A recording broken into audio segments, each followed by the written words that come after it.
조선일보는 12월 3일 내란 직후부터 국회에서 12월 14일 윤석열 탄핵 소추안이 가결되기까지의 기간은 매우 비판적이었어요. 네. 예, 뭐 계엄은 말도 안 되고 반위헌적이고 위법적이다. 또 국가 망신이다 뭐 이런 표현까지. 그렇죠. 네, 그러면서 비판적이었는데 국회에서 탄핵 소추안이 가결된 이후부터 네.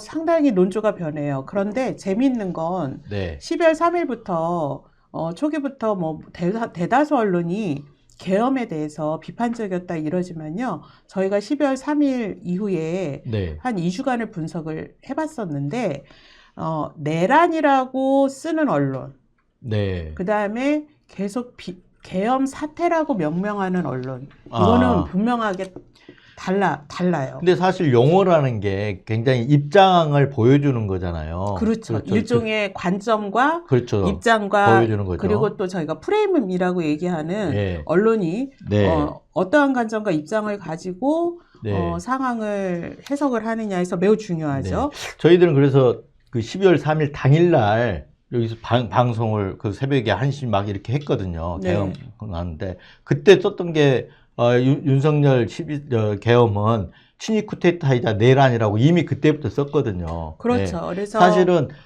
누가 봐도 이게 친위 쿠데타 상식적인 눈으로 보면 금방 만약 그날 당장은 막 비상계엄 이게 뭐지 했지만 한두 시간 만에 이렇게 정리는 할 수 있다. 아니 모든 국민이 실시간으로 다 방송과 봤잖아요. 유튜브로 예. 그 광경을 봤잖아요. 그러면 친위 쿠데타이고 내란이라는 걸 금방 알 수 있거든요.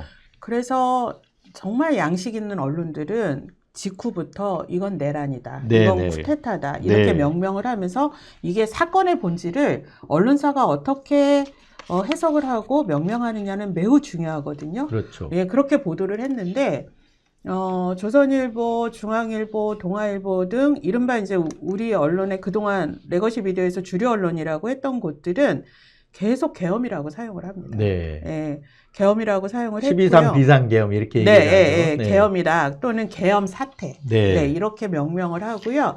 그리고 실제로 보도량이 많지 않았어요. 그러니까 이 뭐 계엄이 들어가든 내란이 들어가든 보도량을 저희가 측정을 해보니까 네. 조선일보, 중앙일보, 동아일보가 상대적으로 가장 낮았어요. 그러니까 그러니까 이 위법적이고 위헌적인 그렇죠. 이 초유의 사태를 적극적으로 알리는 데 있어서 네. 소극적이었어요.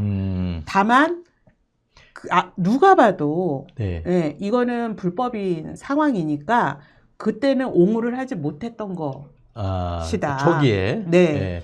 그러니까 초기에는 굉장히 비판적으로 접근한 건 맞다. 네. 보도량에서는 상대적으로 떨어진다. 네. 적었어요. 적었다. 왜냐하면 조중동 같은 큰 매체가 이런 초유의 네. 내란 같은 사태가 뭐 100년에 한두 번 있겠습니까? 앞으로도 이런 일은 없어야 되고요. 네. 예, 거기다 현직 대통령이 이렇게 내란을 일으킨 경우는 처음이잖아요. 네. 그러면 아마 온 지면을 털다시피 해서 보도 건수가 나와야 되는데 그렇죠. 예, 보도가 적어서 네.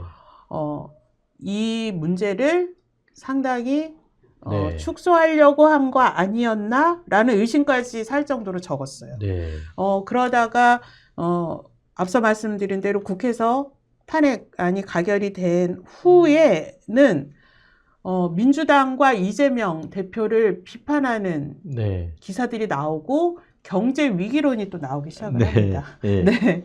예. 그래서 아니 탄핵 가결안이 국회를 통과했으면 이게 이제 헌재로 넘어가면 헌재에서 조속하고 신속하게 이 변론을 통해서 탄핵 심판을 통해서 빨리 이게 마무리되도록 해야 되거든요. 네, 결론을 내줘야 이게 또 그 불확실성이 없어지는 그렇죠. 거잖아요. 왜냐하면 네. 이 내란으로 인해서 우리 지금 경제, 뭐 모든 우리 사회가 지금 위기인 상태인데 이 위기를 극복하는 가장 지름길이 네. 내란을 빨리 종식시키는 거거든요. 네, 내란 네. 상태를.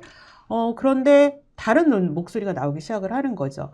그러고 이제 가결안이 통과되고 나서 시민들이 빨리 탄핵 시켜라, 파면시켜라 라고 하면서 매주 모이기 시작을 하잖아요. 네. 여의도에 모여서 국회가 탄핵소추안 의결해라 이런 목소리가 광화문으로 옮겨오거든요. 네. 그러면서 조속하게 심판하라. 네. 예, 이렇게 목소리를 내는데 그 와중에 조선일보가 가장 앞장섰던 보도는 갑자기 그 시민들 시위 과정에서 민주노총 네, 네. 조합원이 네. 경찰을 폭행을 네, 네. 해서 경찰이 의식불명 상태다라는 네. 근거 없는 그렇죠. 예, 네, 처음에는 그게 온라인 카페 등에 올라와요. 근데 다 근거가 없으니까 삭제가 되거든요. 네. 근데 계속 그게 주말 동안 올라오다가 그 작은 인터넷 신문들 네. 에서 이러이러한 의식 불명설이 있다더라 라는 보도가 나오는데 그걸 주류 언론 중에 조선일보가 인터넷판에서 또 크게 봤죠. 네. 근데 본인들도 그게 좀 문제가 있다고 생각했는지 지면에는 싫지는 않아요. 네. 근데 사실 나중에 그게 허위였거든요. 네. 의식불명한 경찰도 없었고 시위 와중에 무전기를 좀 맞아서 트러블이 있어서 또 몇 명이 연행된 과정은 있었던 것 같긴 해요. 조합원이 2명이 네. 이제 입건된 경우가 있는데 그 이제 시비 중에 네. 무전기를 던져서 무전기가 경찰 이마에 네. 이제 닿아가지고 경상을 입은 찰가상을 네. 입은 게 있었습니다. 네. 근데 그 사건하고 이 허위 조작 정보라고 저희는 말하는 이른바 가짜 뉴스는 완전 다른 네. 사건인데 그런 보도들이 나오면서 또다시 그 시민들의 그 집회를 폭력성을 부각하려고 한 거 아니냐. 네.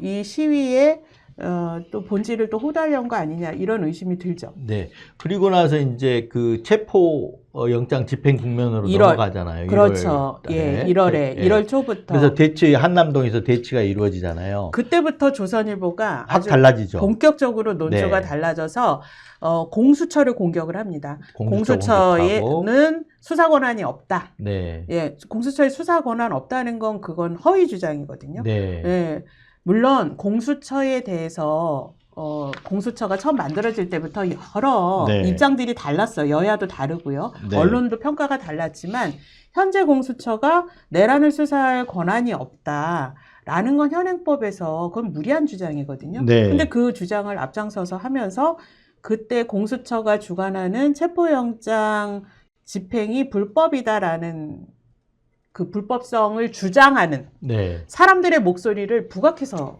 그렇죠. 따옴표로 전달을 하죠. 네, 근데 12월 31일 날 사설에는 이런 내용이 등장을 해요. 조선일보가. 체포영장 집행을 막을 법적 근거가 없다. 경호처라 하더라도 근거가 없는 거거든요. 그러니까 압수수색 영장은 그 책임자였던 허락을 받아야 되지만 체포영장 집행은 다르기 때문에 막을 방법이 없다. 그래서 경호처가 체포영장 집행을 막으면 그 자체가 불법이 된다. 이게 12월 31일 날 조선일보 사설이 등장하는 거예요. 그래 놓고는 네. 1월부터는 이제 아까 얘기하신 대로 이렇게 입장이 달라지잖아요. 네. 네. 마치 공수처가 불법으로 체포영장 집행을 하려는 것이냐 이렇게 네. 보도를 몰아가고 그런 목소리들을 계속해서 대변해낸다는 거잖아요. 그렇죠. 대대적으로 하면서 공수처가 그 중앙지검에다가 구속영장을 네. 했다가 안 되니 서부지원으로 했다. 법원 쇼핑을 했다라는 또 네. 보수 세력이나 구구의 또 목소리를 또 변호사 측 윤석열 변호사 측의 목소리 그런 주장들을 대대적으로 보도를 하죠. 네. 네. 그래서 조선일보가 왜 이렇게 이른바 내란 세력 동조 하는 보도들을 내놓는가? 네. 그러면 조선일보는 이번에 그 윤석열 대통령의 비상계엄이 불법이 아니란 얘기인가? 네. 예. 그럼 그게 합법이란 얘기인가? 우리가 상식적인 눈으로 판단하면 네. 아까 얘기했던 대로 비상계엄에 대해서 입장이나 평가가 금방 나오는 거 아닙니까? 그리고 지금까지 물론 이제 극우적 주장을 하면서 뭐 탄핵 그 반대를 외치는 분들도 분명히 있지만 대체적으로 어떤 여론의 큰 흐름은 탄핵해야 된다는 거, 파면해야 된다는 거잖아요. 네. 그리고 비상계엄이 어떤 민주공화국에 대한 어떤 그 반역적 행위고 국민 주권의 배신 행위고 이런 부분에 대해서 큰 흐름은 어느 정도 의견이 어떤 서로 이제 여론이 형성돼 있다 이렇게 볼 수가 있는 거잖아요. 예, 그러니까 조선일보의 이제 공수처 흔들기가요, 이후에 탄핵 심판 변론이 본격화되면서 헌재 흔들기로 이어지죠. 네, 그렇죠. 예, 그래서 변론이 시작되기 전부터 헌재 재판관들의 사상에 문제가 있다, 사상 검증까지도. 개인의 이제 예. 막 한 명 한 명 메신저 공격이 시작이 되는 거죠. 네. 네. 그렇게 그래서 마치 헌재 재판관들의 개인 성향으로 네. 헌재 재판이 편향되거나 불공정해질 것처럼 네. 편향 시비를 계속 그렇죠. 삼았는데 가장 목소리를 또 앞장서서 낸 앞장서죠. 거죠. 예. 그 중에 하나가 이제 야당에서 헌재 그 내란죄, 그 윤석열 탄핵 심판 과정에서 소추위원 측에서 내란죄를 뺀 거죠. 그러니까 내란죄를 빼는 게 아니고 형사재판처럼 우리가 하지 않겠다 이런 의미거든요. 그렇죠. 그래서 내란 행위에 대해서 다퉈서 이게 위헌위법적인 건지 심판을 청구하는 쪽으로 이렇게 하는 하겠다. 거고 형사재판 그 요소는 형사재판에서 다루겠다 이거잖아요. 근데 그걸 기화로 해가지고 내란죄 뺐다는 걸 가서 뭐 무슨 내란 행위가 빠지면 어떻게 이게 탄핵 심판이 되느냐 이런 분위기로 몰아갔거든요. 근데 그거는 2017년에 박근혜 대통령 때도 그 형사에 해당하는 부분은 뺐어요. 그때 소추위원장이 권성동 국회 권성동이었거든요. 측 소추위원이 권성동 현재 의원이고 본인이 그렇게 형사 요소를 빼는 건 문제 없다라는 거를 본인 입으로 얘기를 했던 분인데 지금에 와서 국힘이 그거를 딴지를 걸고 문제를 삼으니 또 조선일보는 그걸 또 대대적으로 보도를 해주는 거예요. 거죠. 네, 조선일보뿐만이 아니라 같은 계열사인 TV조선도 이번에 헌재재판관 사상 검증하면서 흔들기에 방송사 중에 가장 앞장섰습니다. 하여튼 이런 내란죄 빼면 계엄 유언 여부로만 심판, 여당이 이제 국민의힘이 절차 위법이다. 그러면 이걸 계속해서 이 내용 가지고 이제 보도를 해주는 거예요. 그래서 그런 어떤 흐름을 형성을 하는 거죠. 그러면서 이게 극우들 주장과 이게 같이 결합이 되는 극우들이 좀 어떤 그런 주장들을 하는 새가 조금 확대돼가는 양상은 좀 보였어요. 조선일보의 어떤 그런 부분들이 큰 역할을 했다라고 볼 수 있는 거죠. 이건 극우 세력에 미친 영향이, 그러니까 조선일보가 이렇게 일종의 이제 프레임이 만들어지면 이게 극우 인사들이나 극우 세력이나 아니면 극우 성향의 작은 매체에서 얘기하는 거와 이렇게 1등 신문 자처하는 조선일보에서 하는 거는 명분을 실어주는 효과. 그러면 다른 일반 시민들이나 이걸 잘 몰랐던 분들도 그거 뭐 문제 있는 거 아니야? 이른바 이런 걸 이제 동조 효과라 그러잖아요. 나만 혼자 생각하거나 소수만 하면 이게 사회의 여론으로 취급이 안 되는데 뭔가 영향력을 가진 언론 또는 정치인 또는 유명 인사들이 떠들기 시작을 하면 이게 사회의 여론으로 취급되는 그런 동조 효과에서 조선일보와 TV조선 등이 미친 영향은 이루 말할 수가 없죠. 그렇죠. 그러니까 땔감 노릇을 하는 거죠. 그리고 그걸 어떤 명분 삼아가지고 또 그 세를 확장해 가고 그러는 거죠. 근데 이제 조선일보 이렇게 보면 1월 1일 날 제가 사설을 보면 가장 시급한 헌법재판관에 대해서 쓰는 게, 헌재에 대해서 쓰는 게 가장 시급한 것은 윤 대통령 탄핵 심판일 것이다. 이렇게 빨리 해라라고 추구하거든요. 서둘러서 해야 된다. 왜냐면 윤석열 아까도 얘기하셨잖아요. 가장 불확실성을 제거하는 게 어떤 내란행위 지속 상태를 빨리 종결하는 거. 이게 윤석열에 대한 파면 결정이거든요. 탄핵 그 결정 여부를 헌재가 빨리 심판해 주는 거란 말이에요. 근데 이렇게까지 조선일보도 처음에는 여기에 이런 입장을 보였는데 나중에는 헌재가 서두른다고 헌재가 빨리 한다고 지금 딴지를 걸잖아요. 그렇죠. 서두를 일이냐라고 하면서. 근데 서두를 일이 아니라 이게 그 전직 대통령 탄핵이 2번 있었지 않습니까? 박근혜 때, 노무현 대통령 때.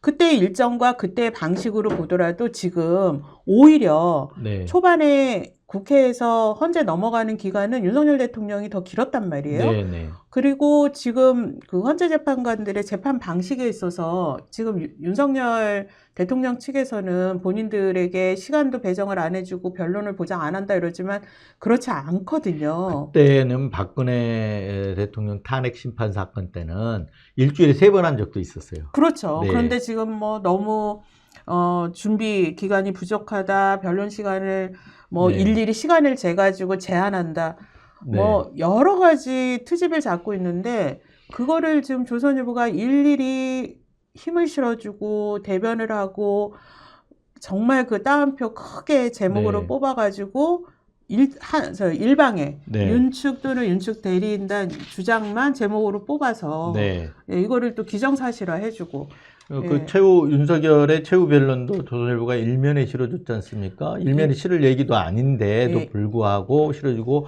오히려 국회 측 얘기는 그 일면 톱 그 기사 중에 한 문장 들어가 있더라고요. 예, 네. 그 변론 과정에서 그 조선일보 등을 비롯해서 언론들이 네. 변론에서 이제 나온 여러 주장들을 보도한 걸 보면은요, 이게 분명하게 양쪽 입장이 다르거나 또는 사실이 아닌 주장을 하거나 이렇게 하면 정말 말도 안 되는 개변을 많이 했지 않습니까? 네네. 그러면 그게 뉴스 가치가 없다는 게 아니죠. 그거는 다룰 수 있는데 이게 왜 사실이 아니고 거짓말이고 네. 심지어 거짓말도 나왔잖아요. 거짓. 네. 그다음에 궤변이냐를 해석을 해줘야 되고요. 그다음에 네. 양측이 팽팽하게 맞서는 거면 국회 측 입장도 그렇죠. 전달을 해야 되는데 네. 뭐 국회 측 입장을 아예 생략하거나 아예 외면한 경우는 다수고요. 서부지법 폭동 사건이 구속이 되면 폭동 네, 사건이 네, 있었는데 네. 그때는 또 이게 마치 양비론식으로 이건 누가 봐도 그 법원에 난입한 거 처음 있는 일 아닙니까? 그거는 정말 이거는 폭동인데 폭력행위인데 그 양비론뿐만이 네. 아니라요. 조선일보는 그 책임이 경찰이 미온적으로 네, 네. 대처하고 네. 시위에 대해서 관대하게 네. 시위 관리를 해온 것에서 비롯됐다라고 하면서 그렇게 온건하게 시위 관리를 한 게 민주노총 등 네. 진보 세력의 요청에 의해서 그렇게 네. 해오다가 이번 서부지법 때도 그렇게 관리를 네. 충분히 예견됐는데 제대로 못해가지고 폭동이 일어났다라고 하면서 경찰 경찰 탓, 네. 민주노총 탓을 하는 네. 정말 희한한 기사도 나왔죠. 그리고 심지어 법원 탓도 한 것 같아요. 제가 그런 어떤 사설 기사 이런 걸 본 것 같은데 예. 법원이 그동안에 어떤 편향적인 판결을 해가지고 그렇죠. 그래서 폭동이 일어났다. 네. 이런 허무맹랑한 이런 어떤 주장도 제가 등장한 걸 봤거든요.